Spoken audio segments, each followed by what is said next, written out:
Welcome to recipes in my way. இன்றைக்கி நம்ம அருமையான சுவையில் சாதத்துக்கு ரொம்ப பொருத்தமான ஒரு சைடிஷ் தான் செய்ய போகிறோம். இது எப்படி செய்கிறது, இதுக்கு தேவையான பொருட்கள் என்ன பார்க்கலாம் வாங்க.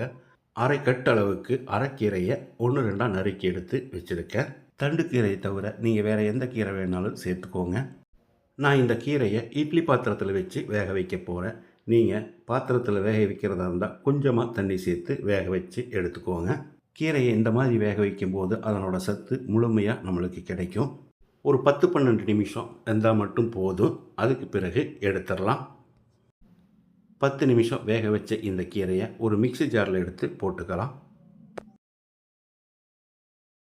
தண்ணி சேர்க்காம ஒரு 2-3 சுற்று விட்டு எடுத்தால் மட்டும் போதும். இந்த மாதிரி கொரகொரப்பாக இருக்கணும்.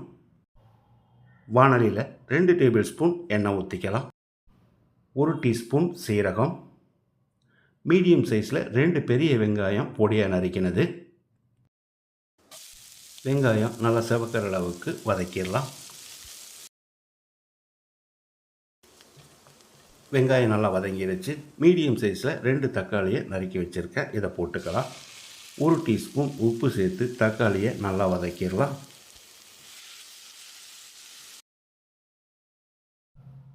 தக்காளி இந்த அளவுக்கு வதங்கினாலே போதும். இதில் 1 டேபிள் ஸ்பூன் இஞ்சி பூண்டு விழுது சேர்த்து பச்சை வாசனை போகிற அளவுக்கு ஃப்ரை பண்ணிக்கலாம்.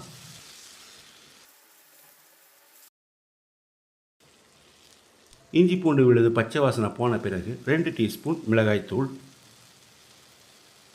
1 டீஸ்பூன் கரம் மசாலா, ஒரு 10 செகண்ட் இதை பரட்டி விட்டுடலாம். 200 கிராம் அளவுக்கு 2 உருளைக்கிழங்கை நறுக்கி வச்சுருக்கேன். இதை போட்டுக்கலாம். உருளைக்கிழங்கு சீக்கிரமாக வேகணும்னா இன்னும் கொஞ்சம் பொடியாக நறுக்கிக்கோங்க. உருளைக்கிழங்கு போட்டு பெரட்டி விட்ட பிறகு இதுக்கு தேவையான அளவு தண்ணி ஊற்றிக்கலாம். உருளைக்கிழங்கு வேகிறதுக்கு தகுந்த மாதிரி தண்ணி சேர்த்துக்கோங்க.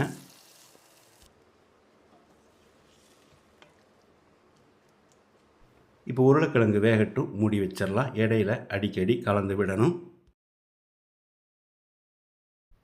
நம்ம வேக வச்சுருந்த உருளைக்கிழங்கு இந்த பக்குவத்துக்கு வெந்திருக்கணும். இந்த ஸ்டேஜில் நம்ம கொரகொரப்பாக அரைச்சி எடுத்து வச்சுருந்த கீரையை போட்டுக்கலாம்.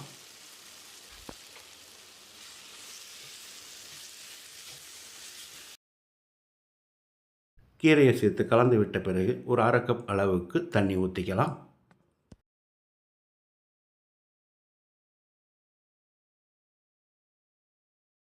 தண்ணி சேர்த்து கலந்து விட்ட பிறகு உப்பு சரி பார்த்து போட்டுக்கோங்க. நான் ஒரு 1/2 டீஸ்பூன் உப்பு சேர்க்கிறேன். நீங்கள் பார்த்து போட்டுக்கோங்க.